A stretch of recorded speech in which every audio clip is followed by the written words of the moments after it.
Hello students, आप देख रहे हो लेक्चर नंबर 18 थर्मोडायनामिक्स में मैक ऑनलाइन लेक्चर्स के ऊपर। मैं हूं आपके साथ एके सैनी।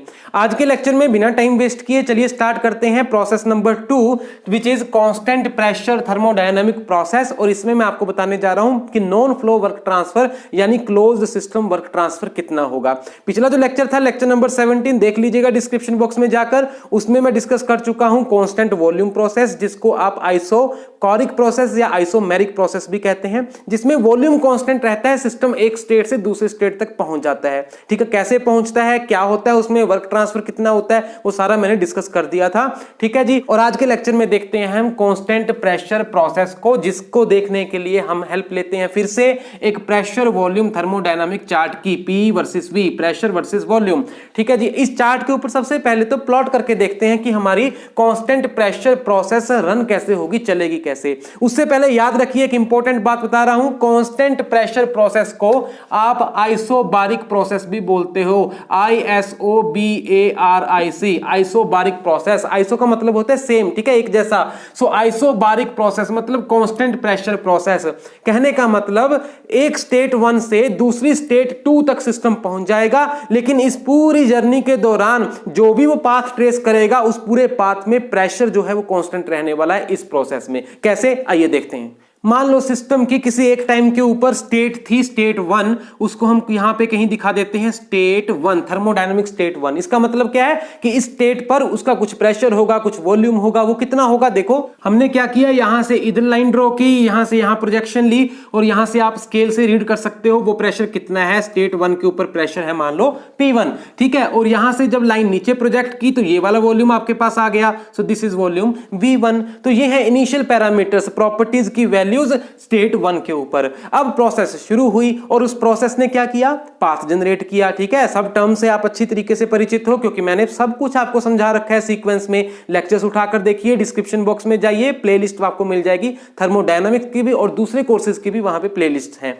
तो यहां से अब देखो प्रोसेस स्टार्ट हुई है, और जब वो प्रोसेस चली, ध्यान दीजिए, जब वो प्रोसेस चली है तो उस प्रोसेस में एक काम हुआ, वो क्या, प्रेशर कांस्टेंट रहा, कांस्टेंट प्रेशर प्रोसेस।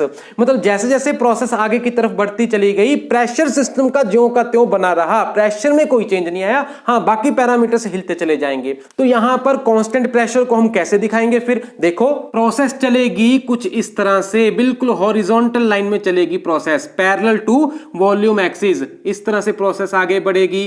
ठीक है जी। क्यों इस तरह से आगे बढ़ेगी, क्योंकि प्रेशर कांस्टेंट रहने वाला है। देखो इस पूरे पाथ में प्रेशर कांस्टेंट है जितना यहां पर था, और एक नई स्टेट अचीव हो गई जिसको हम नाम दे देते हैं स्टेट 2। ठीक है, सो सिस्टम यहां पहुंच गया स्टेट 2 के ऊपर। ठीक है जी। अच्छा, अब आप बताइए स्टेट 2 के ऊपर प्रेशर कितना हुआ। यहां से आप प्रोजेक्शन ड्रॉ करोगे, सेम लाइन आ रही है, ठीक है, तो it means P1 is equal to P2, same ही प्रेशर आ रहे हैं 1 पे भी 2 पे भी। जबकि अगर आप वॉल्यूम की बात कर रहे हो तो वॉल्यूम के लिए आपको यहां से लाइन ड्रॉ करनी पड़ेगी, और वॉल्यूम आपको यहां से मिलेगा V2। तो यहां पर आपको वॉल्यूम मिल गया V2। ठीक है जी। अब बात करते हैं नॉन फ्लो वर्क ट्रांसफर, यानी क्लोज्ड सिस्टम था ये, ओपन सिस्टम नहीं था। ठीक है ना, सिस्टम भी आप अच्छे से जानते हो, ओपन सिस्टम क्लोज सिस्टम क्या होते हैं, शुरू के लेक्चर्स देख लीजिए। ठीक है जी। तो यहां पर नॉन फ्लो वर्क ट्रांसफर की बात कर रहे हैं, क्लोज सिस्टम वर्क ट्रांसफर की। That will be capital W। System जब 1 से 2 तक गया इस प्रोसेस और इस पाथ को फॉलो करते हुए, तब वर्क ट्रांसफर कितना हुआ, तो उसको हम कैलकुलेट करते हैं, जैसा मैंने पहले भी बता रखा है, इंटीग्रेशन ऑफ PdV। ठीक है, ये फॉर्मूला हम डिराइव करते हैं नॉन फ्लो वर्क ट्रांसफर के लिए। मैंने आपको पूरा डिराइव करके दिखाया था, अच्छे से समझा के भी दिखाया था, पिछले लेक्चर्स ही देखिए आप। So W is equal to integration of PdV। अब सिस्टम कहां से कहां तक गया है, सिस्टम गया है स्टेट 1 से स्टेट 2 तक, तो यहां हम लिमिट्स डालेंगे इंटीग्रेशन की 1 से 2 तक। अब देखो, क्योंकि सिस्टम स्टेट 1 से 2 तक जब गया तो उस दौरान कांस्टेंट प्रेशर रहा, प्रेशर P1 P2 सेम रहा ना, चाहे सिस्टम यहां से यहां तक गया, यहां से यहां तक गया, बीच की इंटरमीडिएट स्टेट्स की भी अगर हम बात करें, प्रेशर एक जैसा बना रहा, प्रेशर में कोई चेंज नहीं आया। तो अगर प्रेशर कांस्टेंट रहा, so we can take the pressure out from the integration sign. So 1 to 2 integration and you are left with only dV। ठीक है ना, प्रेशर कांस्टेंट था, हम इंटीग्रेशन से बाहर ले आए, सो इंटीग्रेशन किसकी बचेगी, फिर इंटीग्रेशन बचेगी सिर्फ 1 की, ठीक है, v⁻0 की। और विद रिस्पेक्ट टू v वो क्या आया फिर, capital V with the limits 1 to 2, so that means it is equal to v2 upper limit minus lower limit v1। So देखिए ध्यान से, w is equal to p v2 minus v1।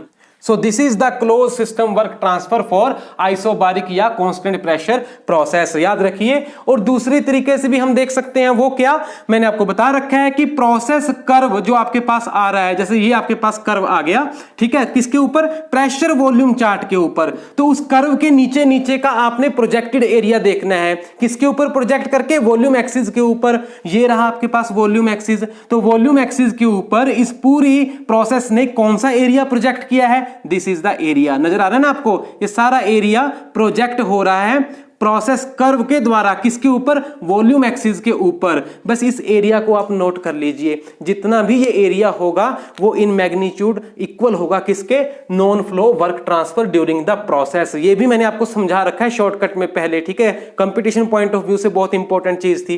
तो बताइए जरा, ये प्रोजेक्टेड एरिया फिर कितना हुआ, क्योंकि ये बिल्कुल आपके सामने एक रेक्टेंगल नजर आ रहा है, और रेक्टेंगल का एरिया क्या होता है, one side into another side, ठीक है ना। तो दोनों जो परपेंडिकुलर साइड्स है, लेंथ विड्थ, तो ये कितना है, this is equal to P1 और P2, एक ही बात है, प्रेशर कांस्टेंट है, P1 P2 सेम रहा, so this is equal to P pressure which is equal to P1 और P2, और this side the dimension is, देखिए यहां तक V2 था और यहां पर है V1, सो V2 माइनस V1 कर दो, ये वाली आपके पास साइड आ गई, ठीक है जी। तो देखो ध्यान से, अगर हम एरिया की बात करें, projected area, so this is equal to this side, that means P1 और P2, जिसको मैं P लिख देता हूं क्योंकि पूरी प्रोसेस में प्रेशर कांस्टेंट रहने वाला है, multiplied by this side that is equal to V2 minus V1। तो ये सेम ही आ गया आपके पास P V2 minus V1, so W is equal to this area, जैसा मैंने आपको पहले बताया था। तो स्टूडेंट्स, मिलता हूं नेक्स्ट वीडियो में, जिसमें तीसरी प्रोसेस को लेकर आएंगे।